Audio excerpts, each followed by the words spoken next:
I'm Em Sauter, better known as Pints and Panels. And I'm Don Tess, better known as the Don of Beer. Welcome to episode 42 of the All About Beer podcast. Every 2 weeks, we talk with leading experts and take a deep dive into one topic in beer. This week on the show, we're going to be talking to you about sales and distribution, everyone's favorite. Visit allaboutbeer.com and follow us on social media at allaboutbeer. And if you're feeling generous, please visit our Patreon page, patreon.com/allaboutbeer, to support this show and others. So Don, you live in Canada. That is me. Yes. Yes, I do. What is sales and distribution like? Is it different? Is it the same? What are the different?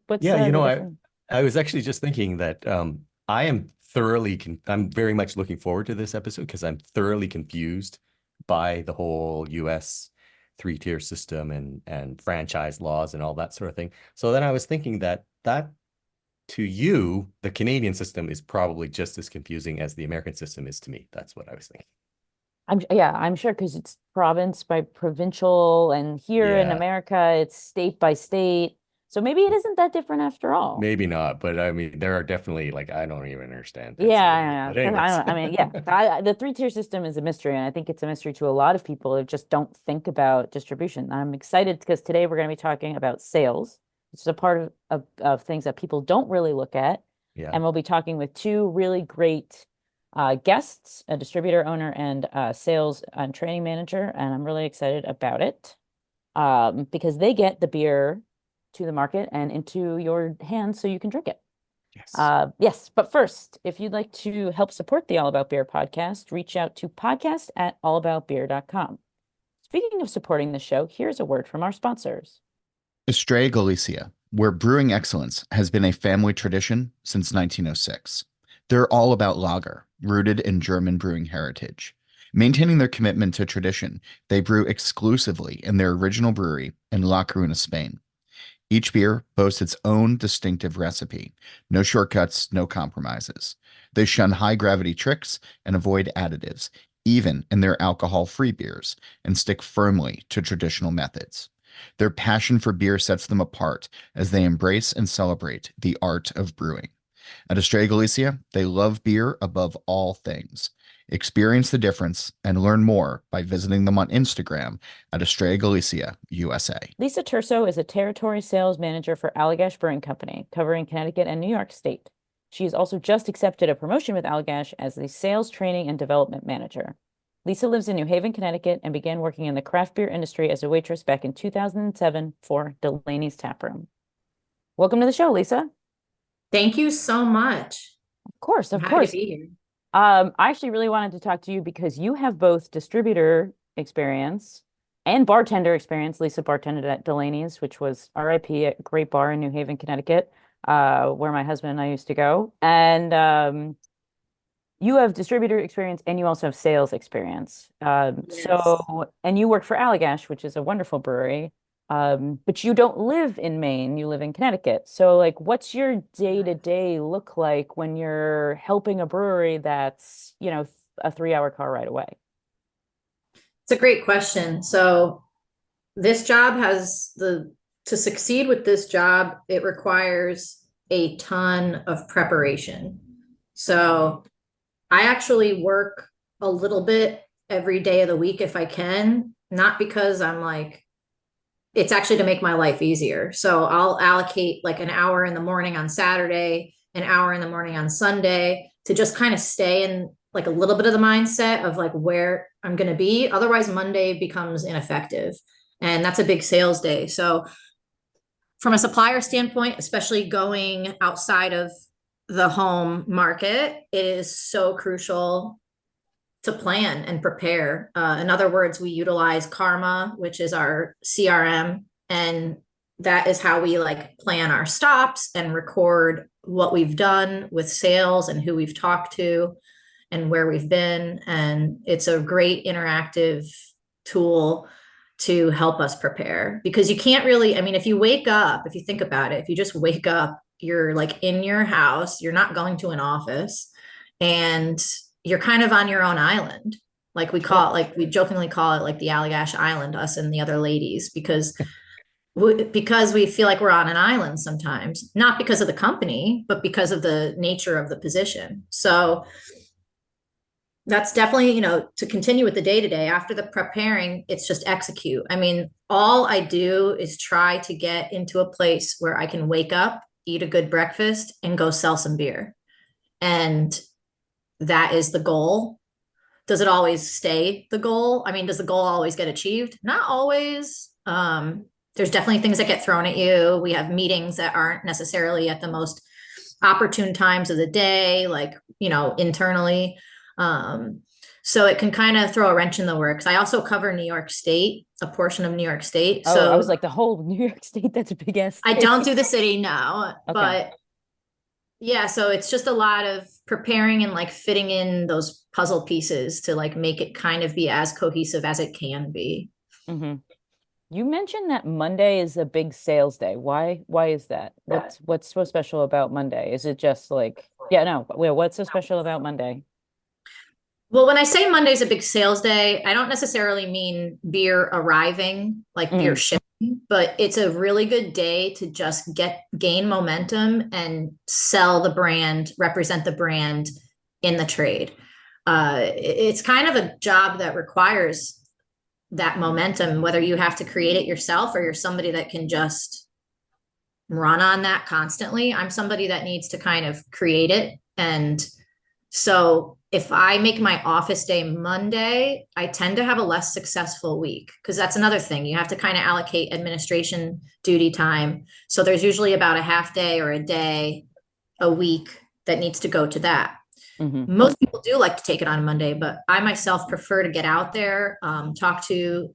The other reason for that is really because you're beating out your competition. Mm-hmm. So just as I'm going to go out during the week, so are 50 other reps. And so if I wait until Tuesday, Wednesday for that stop, they might have already committed to their week's buys with somebody else that had the same mindset to go out on a Monday. So it's kind of like the early bird catches the worm. Mm. Not every buyer is going to be in. Like things are not consistent, especially ever since the pandemic. However, getting the information out there, whether it be an email blast featuring a new item or making some phone calls or just getting in the car and going, it's really important to gain that momentum on a Monday. Do you think your role is any different because you work for a brewery that specializes in Belgian IPA, like I guess Belgian beer? I'm envisioning that people who sell hazy IPAs have an easier job than you, or do you disagree with that? I would tend to disagree because the beer that I'm selling has been sold for 25 plus years and it's still over 70% of our business.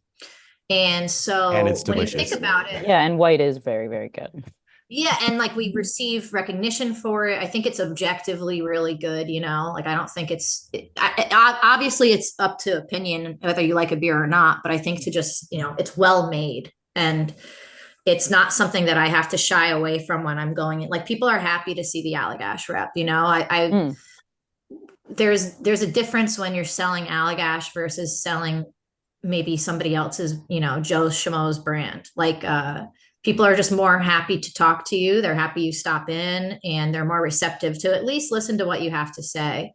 And with that, to refer back to that hazy IPA comment, the issue I would find with the hazy IPA is it's going to become somewhat of a popularity contest with reps because there's so many. So yes, the tap lines do majority hold, they put 4 or 5 hazies on and they're hesitant sometimes to put Blue Moon and Allagash on, 2 wits or two versions of that beer.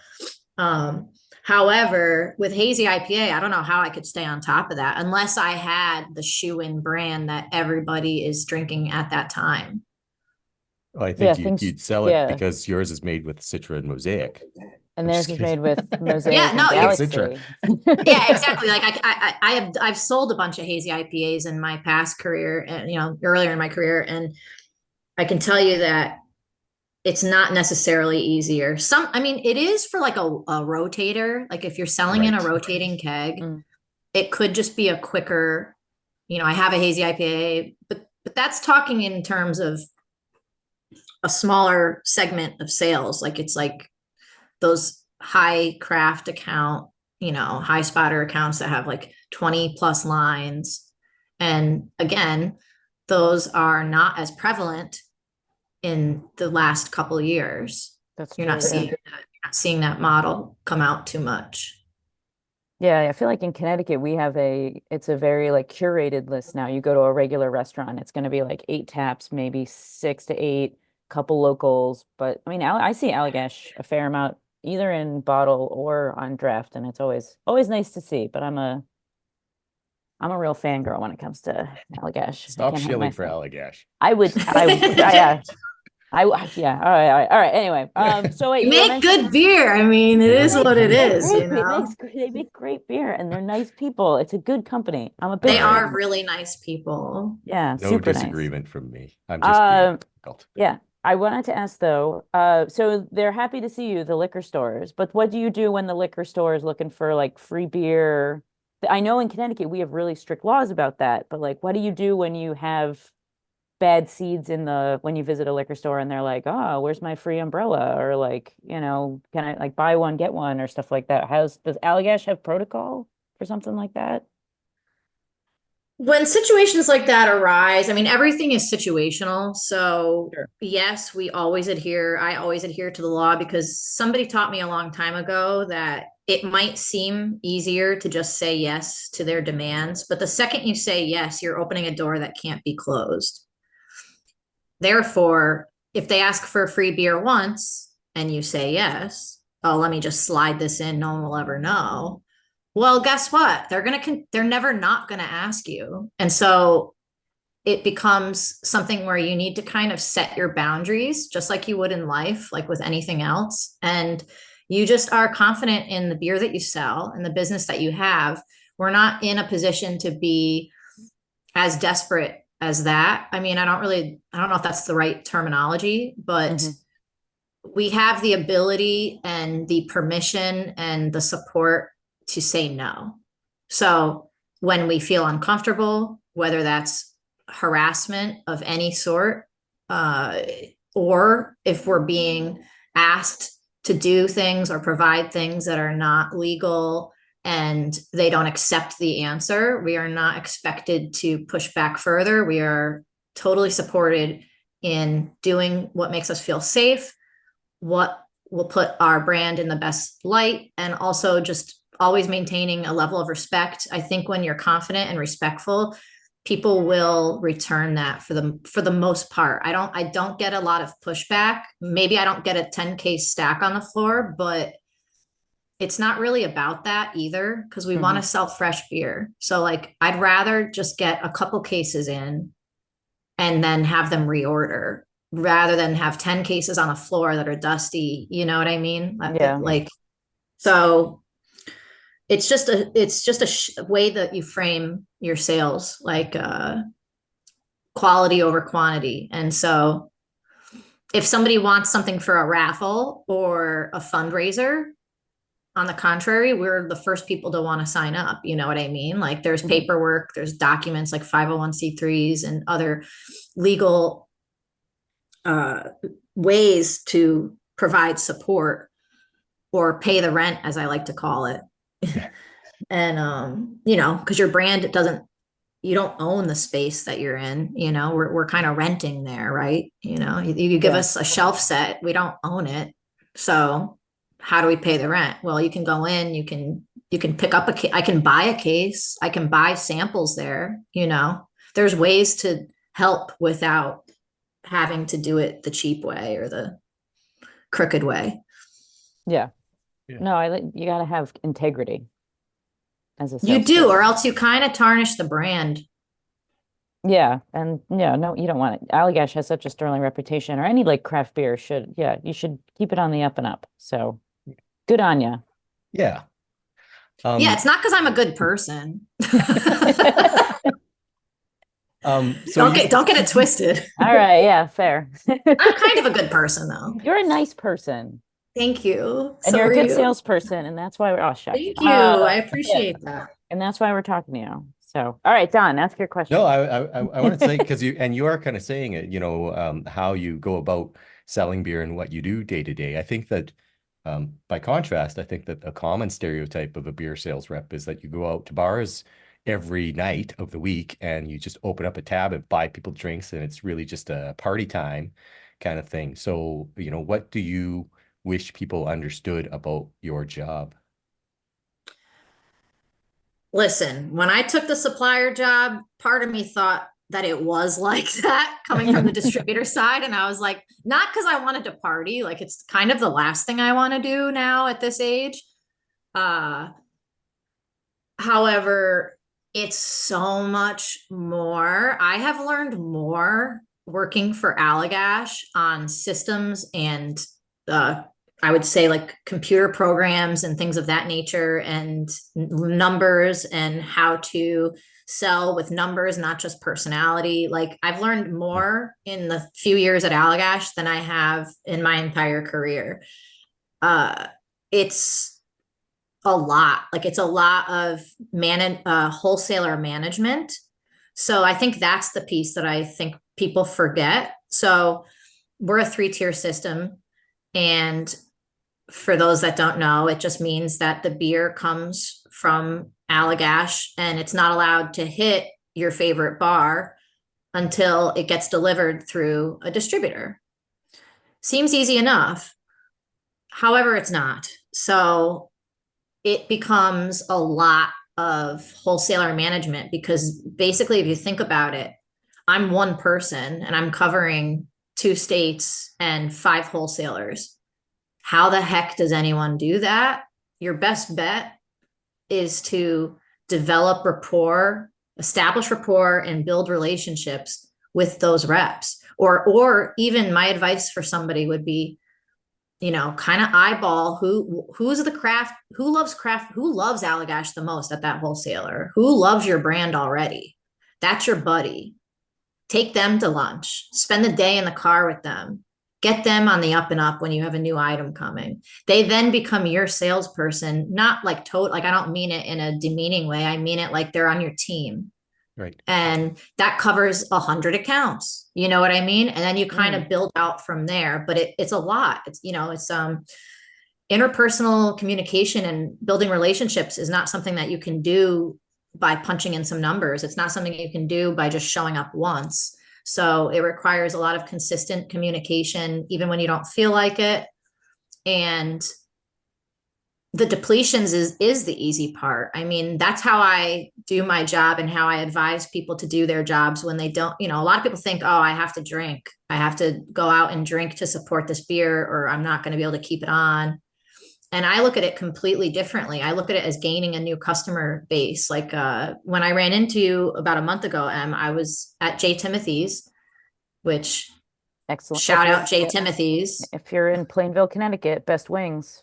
Best wings. After them dirt style, and they have Allagash on. So unbelievable service, unbelievable beer. I mean, the beer tasted so delicious. But anyways, that was an opportunity for me to, what I say, gain new fans and customers, because you do offer to the waitress that at the, during that time, hey, while I'm sitting here, if you'd like to pitch this beer to anyone at your tables, put it on my tab. I'll take their first beer. You know what I mean? And it's like a way to kind of get interest and support the brand as well as deplete the product. And I didn't have a beer. I didn't Right. feel compelled to drink. I didn't even have a sip of beer. I actually went on, I've gone 3 months at a time, no drinking, and still been able to, quote, pay the rent at these Right. places and make people happy. So That's there is a lot interesting. more. I guess I deviated from the question, but the No. wholesaler management piece is a big deal, especially because there's a lot of turnover, specifically at the field sales level. And I can't really speak to that or why that is, but it just is what it is. And therefore you can put, and this is also on the retailer side. And so as much as you need to establish this relationship, the next thing you know, it's like pulled out, it's like they're ghosting you. It's like getting ghosted. And then like you have to start from scratch again. And like it's like a perpetual, it's like a, what do you call that? Like a revolving door. Yeah. So that's a lot of energy. Yeah, for sure. So you just got promoted. This is my last question for you is you just got promoted to a sales training role at Allagash. Well, congratulations, by the way. Thank you. You've been a sales rep for many, many. I've only known you as a sales rep. And it's been at least a decade. Yeah, I was going to say over a decade. So I'm sure you have thoughts about this. How has sales changed from when, like the middle or like the 2010s to now? What have you seen? So what I can say is that the people that taught me, well, let me back up. What I can say is I haven't learned anything from a book about this job. There's no handbook for the nuances of how to handle yourself as an adult in these compromising environments. Environments that we usually go to party, to not work, and there's just no guidebook. And so that really struck me because the way that the industry is going is that, I'll say I'm 37 and I started right, when I was like 21, and the people that taught me they're aging out. Like, in other words, they're getting towards retirement. Mm-hmm. And so being at this mid-level range as far as age goes, we're seeing a lot of fresh faces. And the unfortunate reality is that there's not a ton of field sales focused training to really prop these people up for success. Because a lot of people, since the pandemic specifically, have been switching career paths, have been trying new things. So you're seeing a lot of fresh faces. You're seeing a lot of faces of people that might have sold houses or cars or insurance, and they're trying at beer because they love beer and they've discovered this thing. And ordinarily you would have, back in the early 2000s, there was sort of a pecking order, if that's the right term, but like, it was like, I guess that's not the right term. I don't know what to call it, but it was like basically almost like an apprenticeship, right? You start as a merchandiser, or you start in the hospitality side of things, like at a bar or a restaurant, and you kind of work a few years at either. And then from there, you're kind of promoted to either work at a distributor in the sales, like in a sales route, so field sales, or alternatively in field sales for a brewery. And then you kind of cut your teeth doing that, and you figure it out, and through trial and error and mentorships from the people that are tenured, you just learn. It's just, and all the reps that were out in the trade when I came into it were all like my age now. So they were all kind of like, I had so many mentors, so many that taught me everything I needed to know. I still don't know everything at all, but everything I needed to know to survive out there, in sticky situations as a woman. And so I just see that the industry's changing, because now it's just another phase. Like, it's like the next chapter. So you're seeing a lot of people with lack of experience of the stuff you can't teach over a Zoom meeting or a harassment class. You know what I mean? Like, those are great. And there's definitely a need for more guidance and mentorship for this next wave of reps in order to really take hold of the culture and keep this industry alive. Yeah, I know a lot of breweries have been cutting sales people, or they're relying on distributors to sell their beer because distributors have field people. And I always like sales because you're the first line, you're the teachers. You know, it's Yes. the brewer's not going out there. He's brewing or she's brewing. It's the salespeople. And so that's interesting that did Allagash create that sales training job specifically for, is that new or is that something they've always had? I think they've had it in the past and they recreated the role. And I went for it because I saw the need for it. And I saw that's my passion ultimately is people. What, I'm in sales because I'm in sales, but obviously you have to like people. And my real passion is to help people. So to me, this is like a perfect marriage of the two where I can use my experience and not have to throw it away and, to pursue my real passion of helping people. And I can utilize that to help new professionals that want to join this industry and welcome them with open arms and like let them know that it's a lot of trial and error and yes, this is normal and no, that's not. And yes, this is acceptable and no, that's not. And just guide them in the best way that I can. It's not about transference of information, like I said, like stuff that they can learn by researching. Like they can learn the brand themselves. Like it's not, of course I'm going to teach them stuff too, but it's really just more of the nuance of like street selling. Like you're just in the streets, like, like you're just out there.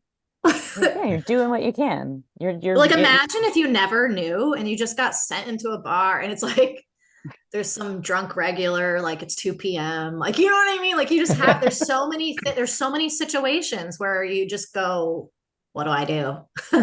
And, so I'm hoping that the goal of the training for me would be to kind of fast forward those years of trial and error to kind of get them like a jump start. You know what I mean? Sure. And then really just promote sales. Which also means, as you kind of alluded to, a sales rep's career is sort of limited in time in terms of how long they can actually do that. And so the earlier you can get them firing on all cylinders.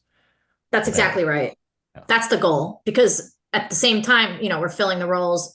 All breweries are filling their spots with reps. And that's the other thing, is because craft beer is in a bit of, I don't want to say turmoil, because who am I to speak on that? I mean, I guess I could say it, but it just seems to be in a bit of change. Like, I think we all know it, including people listening. Like, it's a different time. It's a different chapter. So people that are highly experienced, like myself, it's actually more difficult for us to move around in the industry right now, because I think companies might be looking for the fresher faces and like newer people, to be honest. But I like your idea of like, you're helping people discover beer and enjoy and love beer, because I know you love beer. And so like, that's the goal it doesn't have to be in that sales. Is the goal. It doesn't have to be just sales. It can be you're selling beer, but you're also, your salespeople are educators. Salespeople are, they're administrative. There's so much that you all do that a lot of people just think, yeah, you're like, I've got a tab at a bar, drink Allagash White. There's so much more than that. So well, that's the thing. It's a spectrum, right? So there are reps that get the job done that way. And then there's reps that get the job done another way. And it's just like, who do you want to be? And so my goal is to teach and train anyone that comes in contact with me for that purpose to be themselves, because they were hired, maybe not because of their experience, but they were hired because of who they are and how they presented themselves in the interviewing process. And they're special. So it's like taking that and fitting them as themselves within the framework that the brewery that hired them is looking for. And once you can do that, once you can really feel like you're being yourself, that's when the sales come. I mean, that's what people really like. That people really they want something different. They want to know that you're a weirdo. They want to know, you know what I mean? They want to hear about stuff. Like they want that relationship. People like interconnectedness. So it's about that connectivity and efficiency. And that's kind of the two themes for training.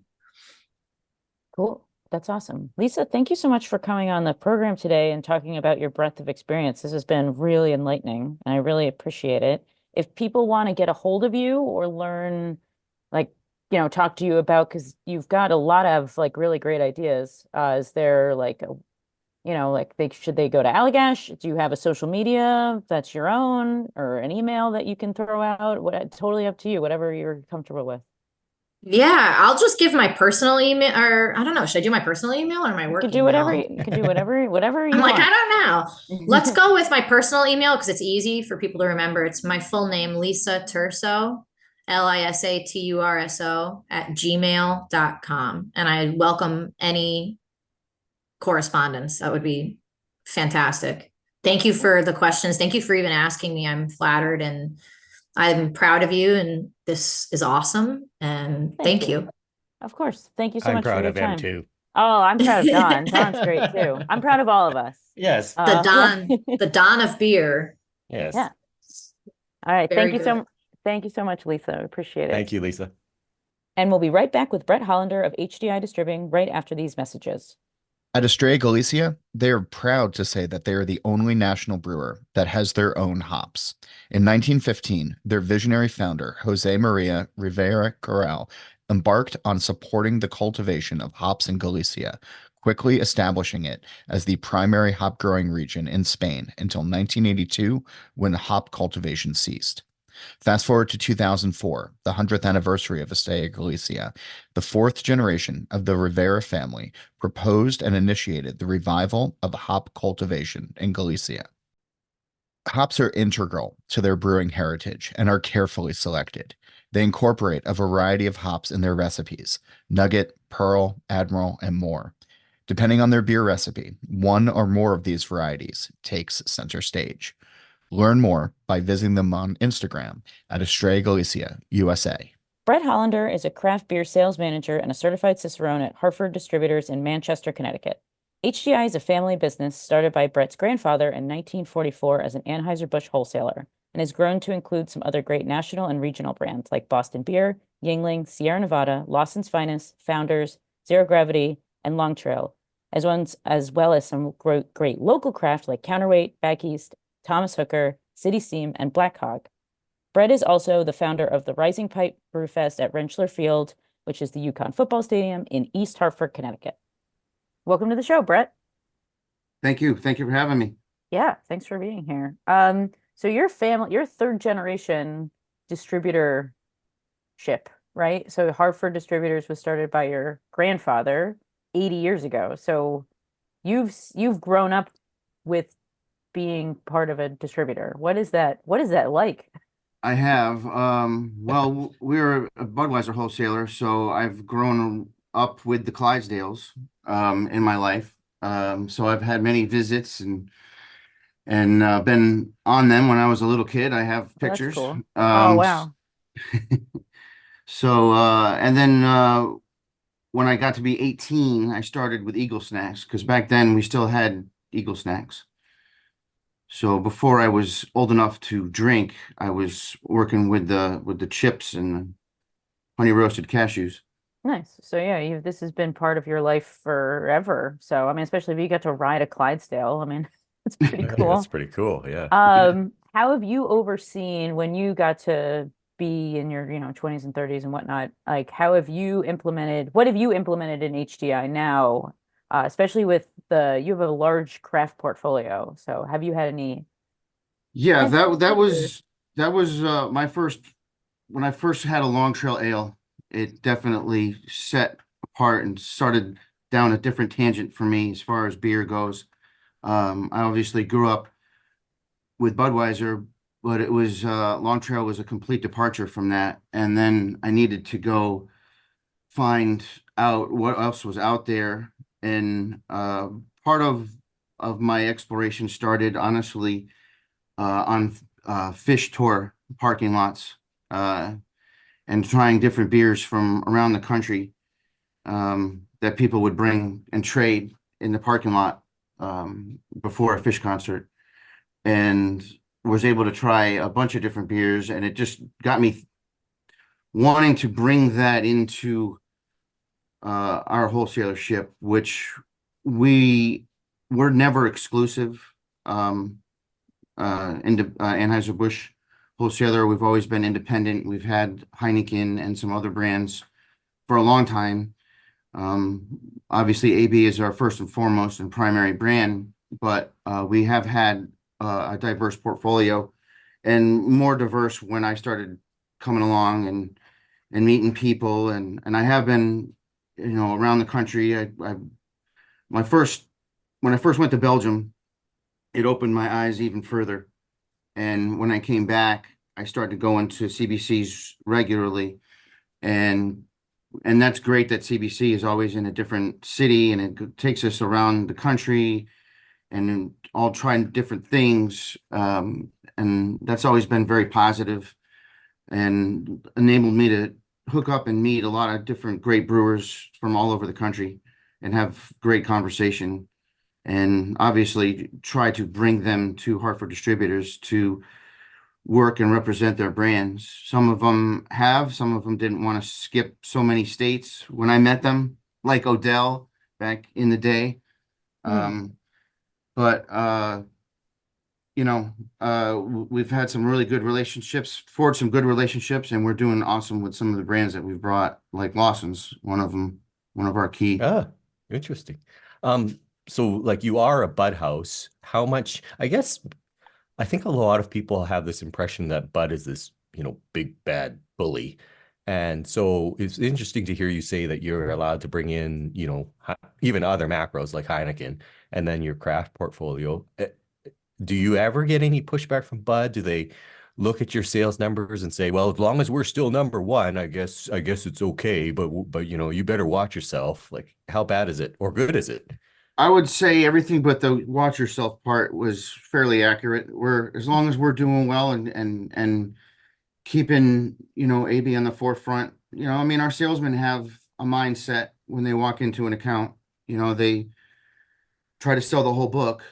And honestly, we don't have a crazy long tail in our book. We do have a number of different brands, but we've been selective on what we've brought into our portfolio over the years, so that we try to have the best portfolio, something for everybody. Try to fill holes where we need to have a hole filled in a certain style or a certain where a brewery factors in different things. We just added Barclay from Mamaroneck, New York, a small little brewery. Really doesn't have a lot of volume potential off the cuff, but it's very small only because it's a small brewery. But so it's a vast difference between that brand and some of our bigger brands for sure. But we're able to balance it all by not having a crazy portfolio. We don't go everything. We kind of are selective. Yeah. So a lot of people don't understand or know a lot about distribution. It's kind of this gray area between, brewers making beer and then they can buy it at a liquor store, package store. But I know that distributors have sales reps. So how do distributor reps work in tandem with brewery sales reps, or what's the difference between your salespeople versus a brewery salesperson? Especially if the brewery is from somewhere else, right? Yeah, like if I'm selling, Firestone Walker and I'm from, well, we don't get Firestone Walker in Connecticut anymore, but I'm trying, like you carry Sierra Nevada. So like, how does the Sierra Nevada rep work with your sales reps to move product? Our Sierra Nevada rep is a great guy. He's been in the industry for a while, and he's had a lot of relationships with a lot of our better accounts over the years. So, he just goes out on his own really, and high spots, see some accounts. He'll do some Sierra Nevada promotions every once in a while. He'll do something where he'll go to, Eli Cannon's in Middletown and do an event. Very good. For those who don't know, it's a very good beer bar. Yes. But he'll make the rounds and he'll go, because the other flip side of the coin is, yes, our guys go in there and they sell the whole book and they do the best they can, but a lot of these bar owners and package store owners, because we are a heavy independent driven state versus chain driven. Yeah, we have laws against that in Connecticut. You can only own X amount of stores. So, Right. So you can only get so big yeah, and you can't be everywhere, which enables the smaller mom and pop stores to still thrive and do well in the state. And it does give us a lot of selection, I think, at the stores. But um, having those independent guys, and the bar managers, they want to see somebody from the brewery as well. They don't want to just see our person. They're happy to see our person, yeah. but they would like to see some interest from the brewery as well, especially the local guys. Do you do a lot of ride-alongs at HDI, or so where for people who don't know, it's when the distributor rep and the sales rep go around to like key accounts or spaces and talk about the beer and maybe some samples. Is that important part of your business or It's not not so as much? important for some of the smaller brands because it's not right for every account, and we Yeah, go to every account. Hmm. So it sometimes is disruptive uh, to the salesman, in the course of the day, kind of will slow them down and make the day not as effective for them. Brett, are you But there? we have ways around that. We have merchandisers, and we Oh, will take a merchandiser and have them take over for some of that person's route for the day so that they have more time to spend and they can ride with the brewery rep. We also do high spotting we also have supervisors on the other side to help the sales rep, on top.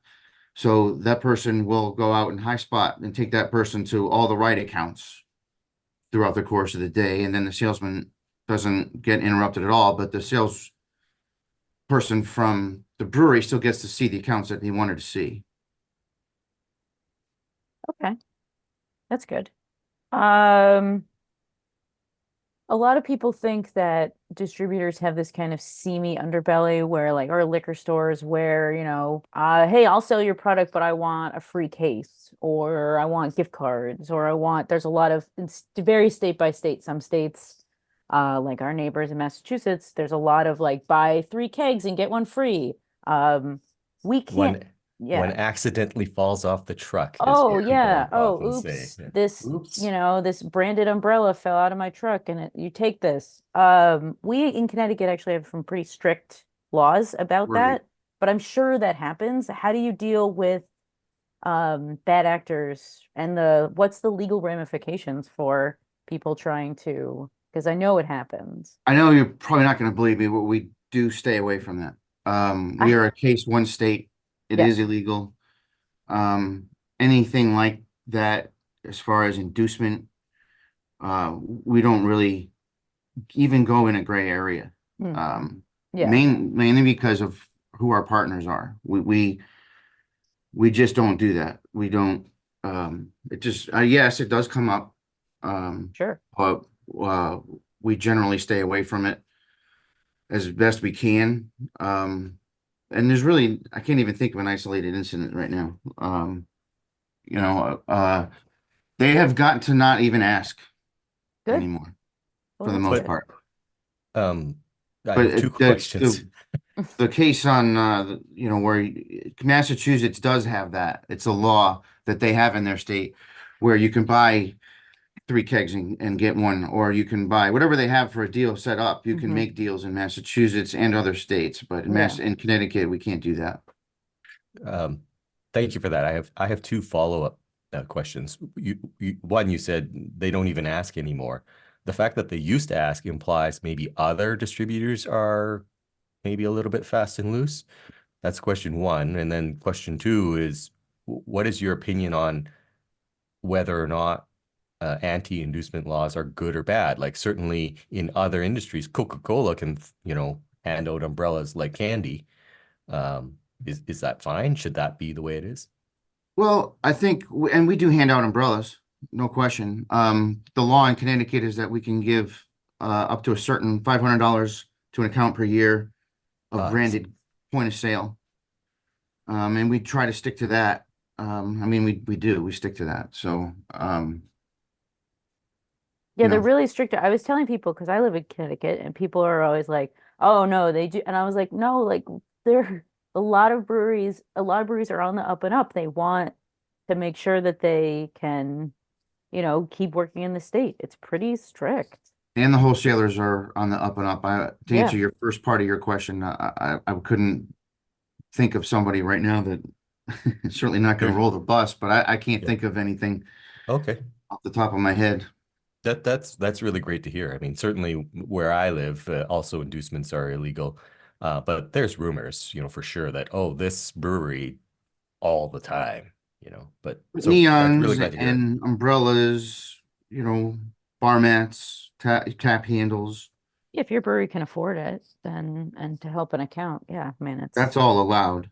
yeah, it's yeah, I mean, I just always find it strange. Yeah, there's certain different states for different things. That's what a lot of people don't understand is that each state is completely different when it comes to distribution laws. Connecticut, I think one of the things that we struggle with is out-of-state taxation, right, Brett? Like it's really expensive to bring a brewery across state lines. Is that It still the, is, yeah. it's a significantly different, I think it's $15 for a label if you're in state and 250 if you're out of state. Plus you have to register the brewery and it's definitely over $1,000. Which is really expensive. A lot of states, it's not like that. So we've had breweries drive through our state to drop off beer in Massachusetts because it's way cheaper. Um, or they'll come in and then they realize I've talked to breweries where they've come into the state and then they were like, well, this is a terrible idea, and then they leave. Mhm. So yeah, it's pretty crazy. But we're small enough where if you want to drive to Massachusetts and buy something, but don't support local. True, true, true. Um, Brett, can you talk about, you have a bunch of brands in your portfolio. What if a brand isn't selling well? How will you work with them? And at what point do you go, you know what, we gave it the old college try and it's time Well, we'll to cut definitely bait. do incentives, first and foremost. And those are co-opt between us and the brewery, and we'll rotate them throughout the year. We try not to do too much at once because if you do too much, you can't focus. So, we definitely have uh plan out the year so that there's a balance between our bigger brands and still be able to get some attention to our smaller brands and throughout the course of the year. But if they're missing the mark on liquid, um, I really always felt my main task is to analyze the market, what they want to buy, and then get that for them and sell it to them. It sounds easy. It's not, and there's more into it, but you know, my main job here at a distributor is to get stuff that people want to buy. And in order to do that, I have to be out in the market. I have to be out in the trade. I have to go talk to people. I have to figure out what are the trends. That's why I listen to a lot of these podcasts and it's weird sitting here listening to you guys talking. You're actually talking to me because I listen to your show all the time. Exactly where I'm sitting right now on the same speakers. But so try to keep up with the trends, try to analyze the market, see what people want to buy and bring that in. And, if it has to take a little bit of coaching, I guess I'm not trying to steer anybody. I'm just trying to tell people what the market is looking for. Right. And this has worked and this hasn't worked. Maybe think about it or whatever. Yeah. It has worked and hasn't worked. I've worked on some brands with some breweries and made some strong suggestions that, that they have an IPA as their flagship. And if they didn't, because we're in Connecticut and the number one thing that sells in Connecticut is a hazy IPA. So if you're not have one as your flagship, you should have one. So, stuff like that. Maybe having variants or, again, figuring out what people want to buy so that we can get that here for them to buy it. Right. Is Awesome. Thank you. is breaking, have you ever I mean, I'm sure you've had to, but like breaking a distribution contract is like really, really hard. Does that something that do you work with are your contracts pretty ironclad like that, or Connecticut is very much ironclad, past marriage, hmm past death. Like it's forever. It's in perpetuity. The contracts, the Connecticut, and we do put that. We make sure that that's in our contracts. And really a lot of the other words that are in the contracts don't even really matter. It's all that matters is that is the contract is governed by Connecticut law, and it's very strong in Connecticut, the franchise laws in Connecticut. But we also, like I said before, we're not trying to take everybody so that we have a bunch of things just sitting there. We're not brand Yeah. collectors. We try to be able to have a balance so that we can focus on everybody and do our due diligence for our partnerships. Of course. And then I got one last question for you. So, what do you wish people customers or even people in the beer industry knew about what you do and working at distribution? Because I think it's like a mystery. People just don't understand what the oh, we don't need distribution. I'm like, I'm pretty sure that, most breweries can't move their own product. So what do you To wish? every single Yeah, account to across the every state. account, there's 25 liquor stores in my town alone. Yeah, well, that's a huge piece of it is the fact that we do go everywhere and we have brands. We're fortunate enough to have brands in our portfolio that most every account wants to. Mhm. And so, knock on wood, we've been able to build that portfolio so that we are, our mission is to, to be needed, to provide a service that's needed for our customers and maintain a portfolio that they want to work with, not that they have to work with, that they want to work with. So, let's see. You repeat that question again? Oh yeah, no, just what do you wish people knew about distribution? Is there anything that you can think of off the top of your head that you Well, wish outside people of what I just understood? said, like I guess we do everything. Yeah, you do. I'm actually our draft technician, Oh, and I'm trying to make sure everything pours properly, that people have a great experience with all of our brewery's products.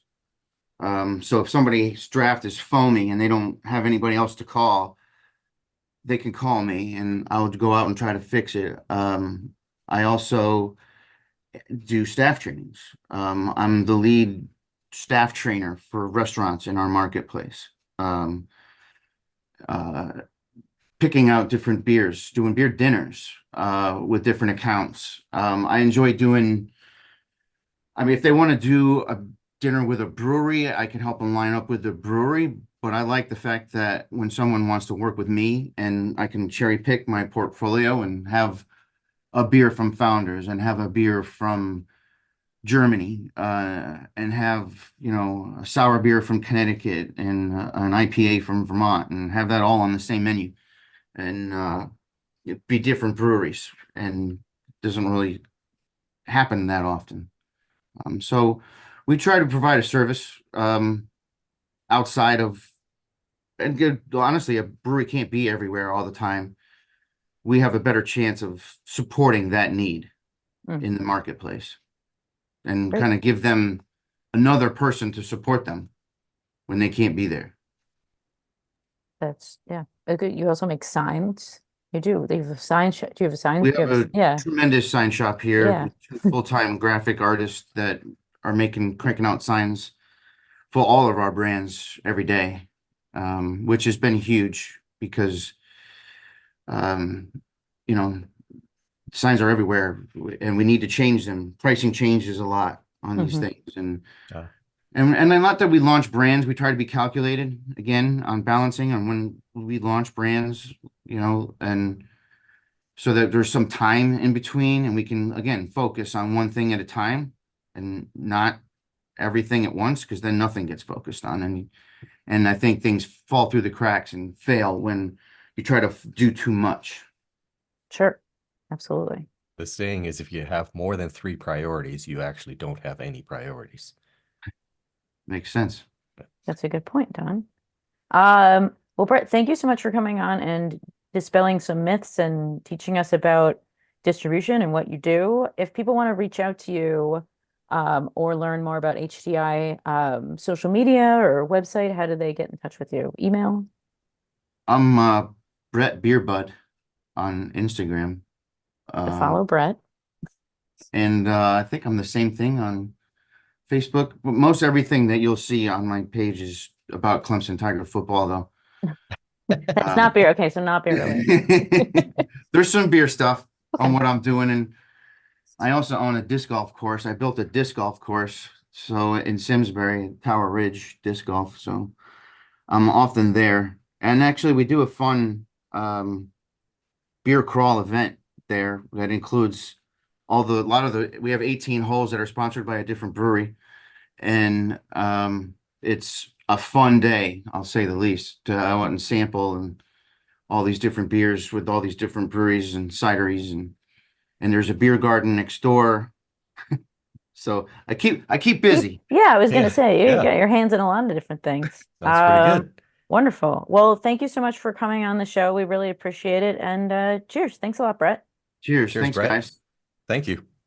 So, Don, what did you think about that episode? Did that help? Do you know more about the American three-tier system, or? Well, I know more. I'm still confused by Pennsylvania because we didn't really talk about that. Oh my gosh, don't get started on Pennsylvania or but yeah, Oklahoma or Utah or I think that my goal for this podcast episode was for people to understand that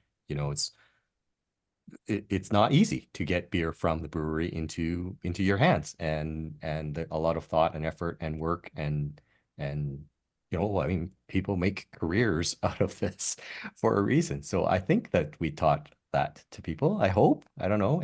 Thoughts on that? I think so. It's really interesting to talk to Brett about how the distributor, helps, helping brands grow. Yeah. And it's not just, they're a necessary part of the industry. And then talking to Lisa about, I'm not at a bar all day just like drinking beer. I've got so many there's like, spreadsheets and you're all by yourself. And how do you prioritize what accounts are really good? I mean, it's a lot of work, both on the distro side and the sales side. I mean, these are some really hard workers. So it was really nice to talk to both of them. Kudos to her that she worked 3 months without drinking. Right? Yeah, and you're in bars a lot. You're meeting exactly. with people, and I mean, it's it shows that it's not just about drinking your own product and enjoying it. It's about teaching others to enjoy it, and that was what Lisa was saying. So I think that's awesome. Yes, me too. So visit allaboutbeer.com and follow us on social media at allaboutbeer. And once again, if you're feeling generous, please visit our Patreon page, patreon.com/allaboutbeer, to support this show and others. If you have any questions for the experts, email podcast@allaboutbeer.com. That's also the email for feedback, suggestions, or to inquire about supporting the show through advertising. Don, how can people reach out to you? I am the Dawn of Beer on Twitter, Threads, and Instagram, and people drop me an email at dawn@thedawnofbeer.com. How about you, Em? I am at Pints and Panels across all social media, and my website is pintsandpanels.com. Here's a final word from our sponsor. When drinking Estrella Galicia Special, talking about hops, you'll experience the distinctive bitterness of nugget and the herbal, spicy aromas of pearl. Meanwhile, in their 1906 Black Coopage, the spotlight is on Slatic, offering subtle spicy notes and green, grassy tones. So when you drink Estrella Galicia beers, know that each sip encapsulates not just a century of brewing tradition, but also the resurrection of hop cultivation in Galicia. Learn more by visiting them on Instagram at Estrella Galicia USA. This show is produced by All About Beer. Visit allaboutbeer.com for articles, notes on this show and others, and to connect via the newsletter and social media. Cheers, everyone. Cheers. Thank a sales rep. Thanks. Buy them a beer. No, don't buy them a beer.